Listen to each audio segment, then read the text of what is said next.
Greetings from South Korea. I am Arirang News AI anchor. Here is the news-making headlines today. President Lee Jae-myung departed for the U.S. on Friday. One highlight of his 11-day trip to the Americas is his meeting with big tech firms, including NVIDIA's Jensen Huang, OpenAI's Sam Altman, Anthropic's Dario Amodei, and Broadcom's Hock Tan. Lee will also hold an AI summit in San Francisco, attended by Samsung's Lee Jae-ung, SK's Choi Tae-won, Hyundai Motors Jung Hee-sun, and Naver's Yi Hae-jin, along with the U.S. big tech CEOs. MOUs will be signed between Korean firms and the global tech firms, and the president will announce his AI vision for related global cooperation. The Korean government has decided to freeze its maximum fuel price caps for wholesalers for another 4 weeks. To ease the financial burden on consumers, the price caps will be maintained at 1,780 for Korean won per liter for gasoline, 1,773 won for diesel, and 1,381 for kerosene.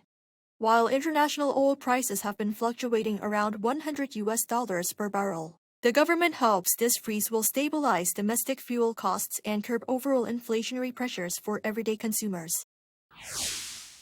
The Trade Ministry here says, the Trump administration has confirmed its commitment to the previously agreed 15% tariff cap for South Korea.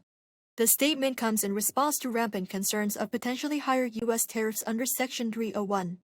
The 15% tariff ceiling was set last year in return for South Korea's pledge to invest $350 billion in the U.S. Recent reports of U.S. tariffs for alleged forced labor practices as well as for overproduction had raised fears of rates surging past 15%. The Blue House, for its part, has vowed to maintain close consultations to ensure all future U.S. tariff actions remain within this boundary.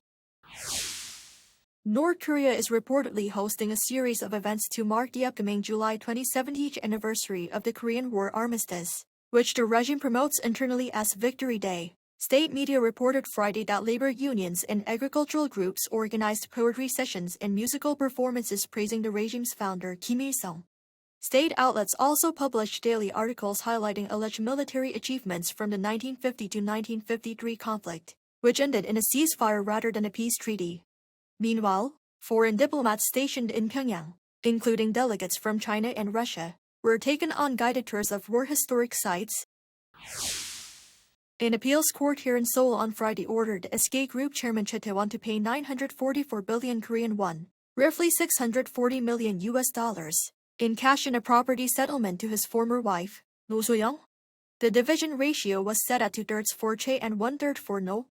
It reduced the amount paid to No by almost $300 million but maintained that Choi's stake in SK Incorporated, valued at around $1.4 billion as of April 2024, should be included in the assets subject to division.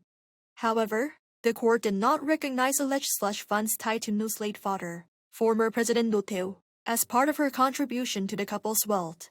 The couple started divorce proceedings back in 2017. That is all from me today. Thank you for watching.